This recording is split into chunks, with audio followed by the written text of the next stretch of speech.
Hey, what's going on, guys? It is Foxy98 here. Welcome back to a brand new video for you guys today here on my channel. Today we are back with my F1 2019 career mode for you guys today here on the channel. And before we get into it, I've got some explaining to do on this front. Basically, as you can see on your screens right now, I'm currently heading into the Canadian Grand Prix. And I've missed out Monaco. Now, why have I missed out the Monaco Grand Prix? Annoyingly, to my dismay, the entirety of the Monaco Grand Prix footage was fully corrupted. I was extremely pissed off because, as you can see on your screens, I'm not joking to you, I managed to win the Monaco Grand Prix. I was absolutely furious, and there's confirmation. I managed to win the race. I was so angry, I was so frustrated. I tried everything to repair the video so I could show it to you guys, but I just couldn't. And you're probably thinking to yourselves, how the hell did you win the Monaco Grand Prix?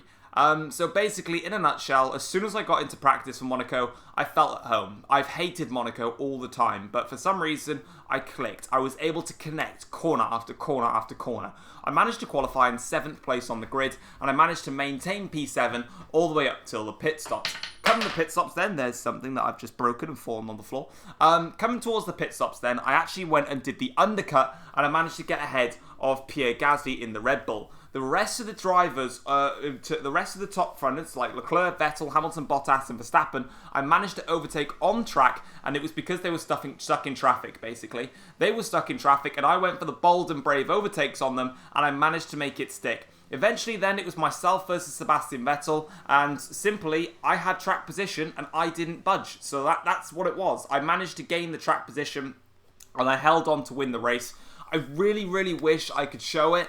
But I can't. I'm really, really sorry, guys, because it would have got views. Oh, I feel bad for saying that. But yeah, it's frustrating. It is what it is, though. We have to move on. We're here for Canada, though, and pace is looking very, very nice. Felt comfortable here at Canada. Very power-heavy circuit. We do have a power unit upgrade, which we bought, obviously, for Monaco. I believe I purchased it in the Monaco Grand Prix as well, but we purchased a major engine upgrade, which should come for Austria if all things go our way. But as you can see then, into Q2, my first lap was terrible. Main reason, I actually went on a used set of tyres. So I decided to do one run on a used set of tyres, and then here on my next lap here in Q2, I went on a brand new set of tyres. As you can see now, as we charge towards the line, we actually set the fastest first sector, which is quite interesting. But there we go, across the line there, and I think for the first time actually in my career mode, apart from obviously Monaco, which you guys didn't see, we do get into Q3 there with P7. So slowly but surely, we're starting to really build some momentum now. And in Monaco, obviously that was the first time that I got into Q3. On this occasion here, I've managed to make it into Q3 for the second race running, and yeah, I was really happy with that actually. I was really pleased. Pace was there, performance was good, and now obviously, as you can see here, we were pretty much we were best of the rest actually. But as you can see, then moving on into Q3, first lap we're on the used set of tyres once again, just to get a banker lap, but unfortunately we just pushed a little bit too hard there, and we actually broke a bit of our front wing, funnily enough. Not the first time that I've done that in qualifying, or made a mistake in qualifying. Here's a replay then. So as we went through in towards this chicane here, I just clipped the grass. There it is there, and that just unsettled the car slightly, and it was a slap on the wall there, and we've lost one part of our front wing there, and unfortunately, that's that lap out of the bag. Here we are then for our final, or our one and only shot then in Q3. And as you can see, a decent run through the final chicane there. But as we come towards the start-finish line, where's this going to put us? It puts us P9 in the end, which is not a career best qualifying, because in Monaco I got P7. But overall, I was really quite happy with qualifying. I would have loved to have had that banker lap there, because it was sort of pretty much like a do or die lap, and those types of laps where you've just got one shot at it, it can pay off for you, but it can also really compromise you. As Ferrari there secure a front row lockout ahead of Mercedes, who secure the second row, Red Bull secure the third row, Racing Point secure the fourth row, and then obviously it's us then next. Good day today. Let's have your take on it. Are you happy with where you'll be on the grid tomorrow? Kind of, but I would like to have beat Devin Bullsack. You left a lot of paint on the walls. I didn't. Well, thanks anyway. Sorry, it was just the aero paint. But there you can see then, in terms of the rivalries actually, I have now beaten Lando Norris, my teammate. So I managed to make the comeback on Norris, which is absolutely amazing. And obviously we're still trying to beat Lucas Weber. But as you can see there, good reputation coming up from the team. And as you can see now, Emma there, pretty pleased with what we've done so far. But obviously the big important thing now is going to be the race for this Canadian Grand Prix. I just want to see if I make any upgrades. Probably not, but I don't really know. Last time I've done this before, and I didn't. So yeah, we just got to see what we've got to do. And you can see my contract value actually really, really high there. And we have a look at the R&D tree now. There's the upgrade that I made for the powertrain side of things. And I think I do make an upgrade. No, I can't, because I don't have simultaneous development. That's a little bit depressing. So I got rear downforce coming. So that's a shame. So we do go ahead and make a upgrade, I believe, to the rear floor under tray in terms of the weight redistribution. No, we didn't. We did something else. I don't know what I'm doing anymore. Let's just go to the race.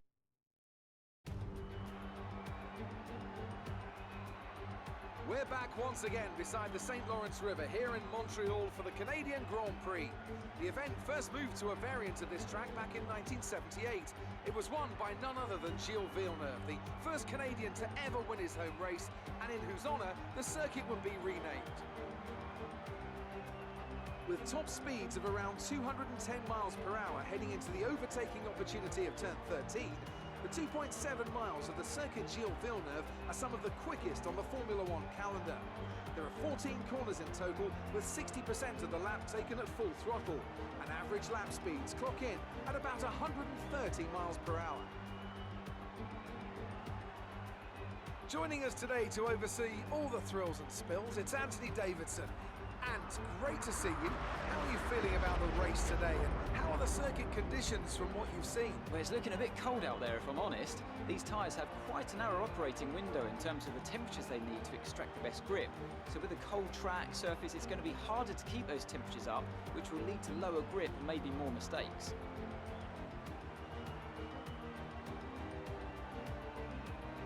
It's time to see how our drivers are stacking up after yesterday's exciting qualifying session. Sebastian Vettel has a clear track ahead of him today. He starts in pole position, and it's Charles Leclerc in P2. Looking at the rest of today's grid, we have Hamilton, Bottas, Max Verstappen, and Gasly, Butler, Perez, Thomas, and Kevin Magnussen, Hülkenberg, Grosjean, Daniel Ricciardo, and Raikkonen, Norris, Weber, Antonio Giovinazzi, and George Russell, Kubica, and Alexander Albon picks up the last spot on the grid. And now it's time to head down to the track.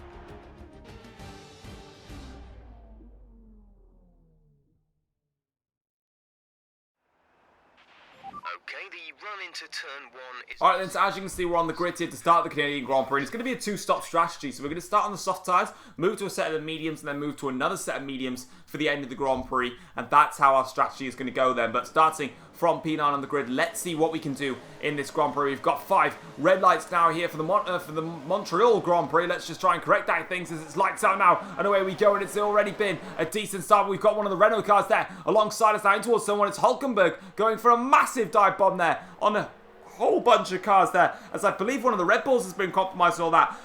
We now go sailing around the outside here. One of the racing points of Perez there is under pressure now as we go in towards the chicane. We should have the overtake done here on Sergio Perez, and we do just that there. And I actually probably cut the corner there. Probably not. I can't even see on my screen, to be honest. My previous screen's so bad. But you guys will judge me because I'll see it in the comments anyway. But as you can see now here, the Hülkenberg attack now, and Pierre Gasly has sort of compromised his run now as we go up and towards the chicane here. Will we have a look at Hülkenberg now in towards this chicane? We are going to go for it now down the inside here on Hülkenberg. Start gaining some places nice and early. Compromise Hülkenberg's line. That was a great overtake there, because look at the advantage now we've got on Hülkenberg. They're going to be scrapping away, and that's just going to give me a little bit of breathing space now, and I'm not going to have to worry about DRS straight behind. Next up the road is Pierre Gasly in the Red Bull, but I don't really expect to be on the back of him just that easily. But obviously we have got a bit more power here for the Canadian Grand Prix, because we have got an engine upgrade which we bought, and it did come from Monaco, but obviously we get the full use of it here in Montreal as we now go in towards the chicane now, attacking on Pierre Gasly. We actually get a great run through the chicane here. That's a sensational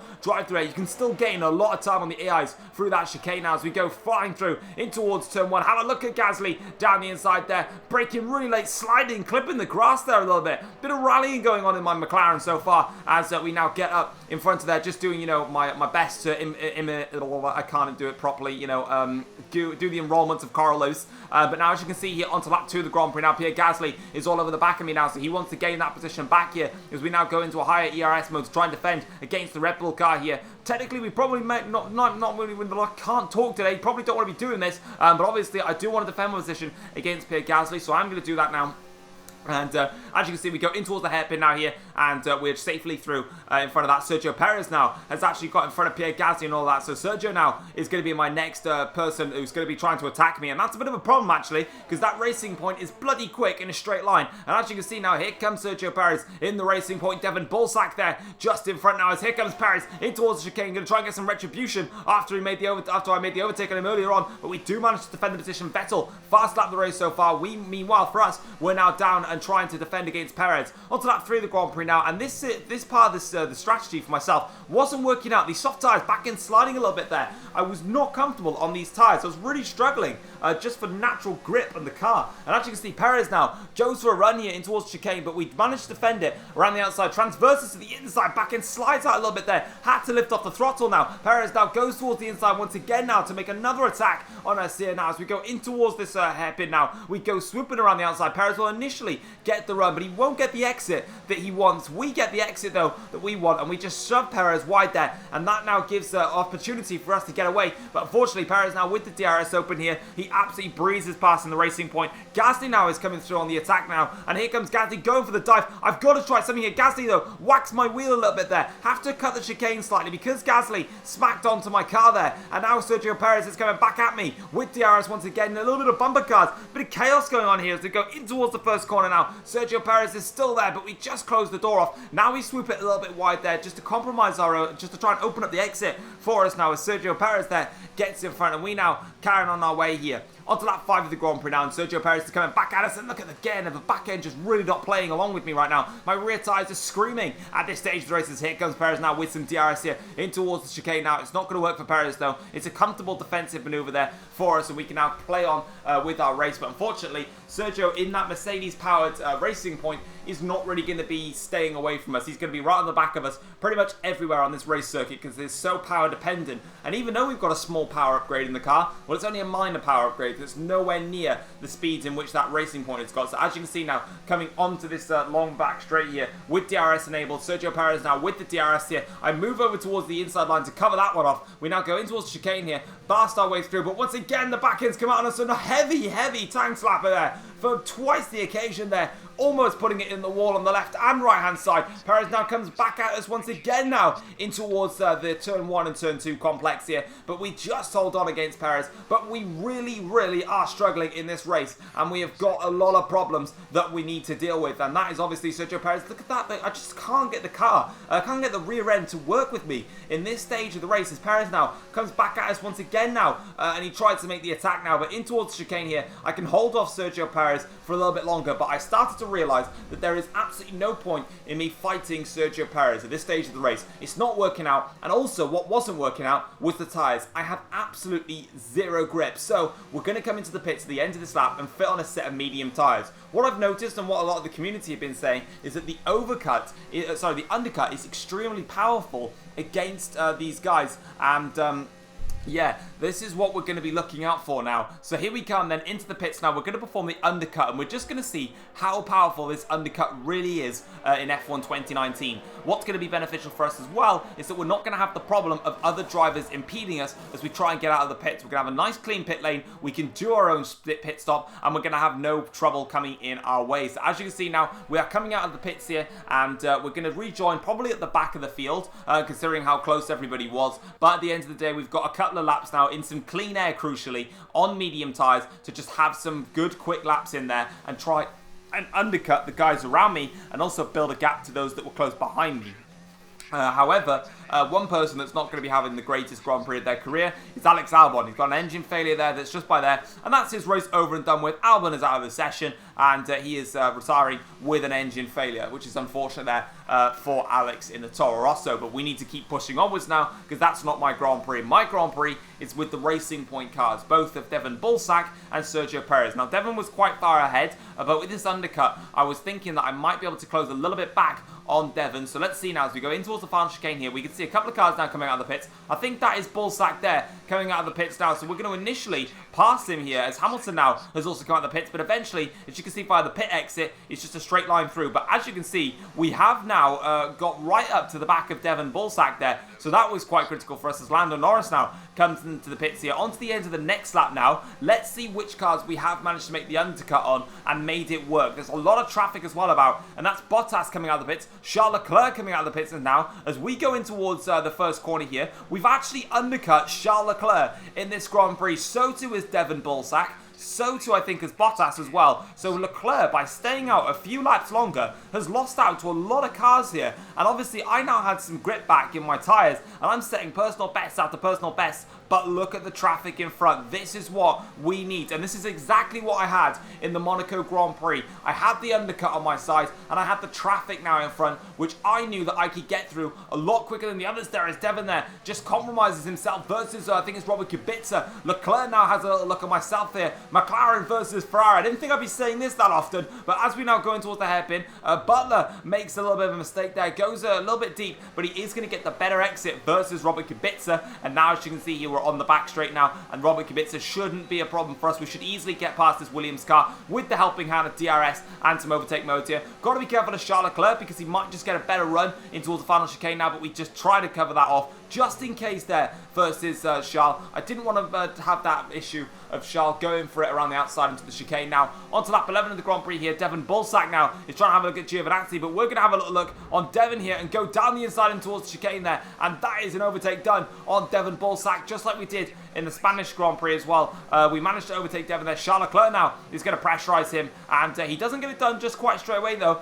Meanwhile for us though, we're now onto the back of Giovinazzi very, very quickly, and we now go flying past Antonio there, and we decide to give the slipstream to Giovinazzi to counter Devon Bullsack going for the attack on the Alfa Romeo car. And unfortunately for us, as we just bumped the wall there a little bit, it didn't actually pay into effect because Devon now has lost out. But he's actually lost a lot of time here on this phase of the Grand Prix as we now look to try and get onto the back of Kimi Raikkonen in the other Alfa Romeo car and just keep building that car's advantage between myself and also Devon. As you can see now, I think that's Bottas there who's just passed him as we now try and go around the outside of Raikkonen here, and that was not what we were trying to do there as we now keep pushing onwards now. Just a little tap on the wall, I think it was, on the left-hand side there. We open up the DRS now to try and have a look at Kimi Raikkonen here, and as we now breeze through here, it's going to be quite a simple overtake for us, but unfortunately, Raikkonen actually comes into the pits, which is a little bit frustrating there, because I've had to take a tighter line on the apex of the final chicane. I couldn't quite get the run that I needed, but Bottas now in front of us. We are now P4 in this Grand Prix,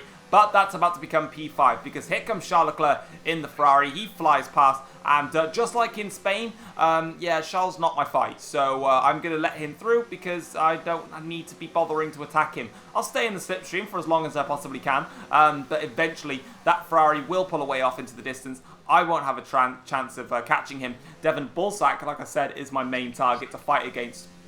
But on to lap 20 of the Grand Prix now. And once again, I'm going to be coming in a little bit earlier than everybody else in this race, just to try and, you know, once again, free up my pit stop strategy. But also, I had confidence in these medium tyres. They were just feeling really, really nice. So for me, by doing the undercut and just coming in a little bit earlier, it doesn't compromise my end stint. So for me, it's all the better getting that undercut done and not having the compromise that I feel like I would at the end of the stint going forward. But as you can see now, we're going to come out just behind Kimi Raikkonen, or maybe just in front of him actually. We go round through towards the pit exit, and because of that, Grosjean's out of the session. We just about come out in front of Kimi Raikkonen there, which is good for us. And then on to lap 22 of the Grand Prix now. We've caught up to Daniel Ricciardo, who stayed out for a little bit longer here on his set of medium tyres. He'll be coming in very soon. But we swoop around the outside here of Daniel Ricciardo. Lovely, easy manoeuvre there. Fresh tyres versus his old tyres. Clearly is going to work against Ricciardo in that circumstance. And on to lap 24 of the Grand Prix, because once again I came in early for my stop, I again undercut Charles Leclerc. And guess what? Charles, you're not my fight, so stop being behind me. Here comes Charles Leclerc now in the Ferrari. He goes on through, and as you can see there, let Charles through. No point in fighting him, because at the end of the day, my fight, like I said, is with Devon. He's also in a scrap with Sergio Perez. He's also in a scrap with Max Verstappen as well. So if those three can keep on fighting, it's just going to give me that clean air that I just so need to pull away with it. And on to lap 35 of the Grand Prix, you can see that Perez is 11 seconds back as Vettel now has come across the line to win the Canadian Grand Prix. The Mercedes will finish 2 and 3, but for us, it's been yet another sensational drive in the McLaren car, with Canada being one of my favourite circuits on the track. I was really happy with this one. Weave the car across the line. 5th place it is going to be in the end, and we did manage to beat the Racing Points and also the Red Bull cars today. I think Gasly might have finished in front of us,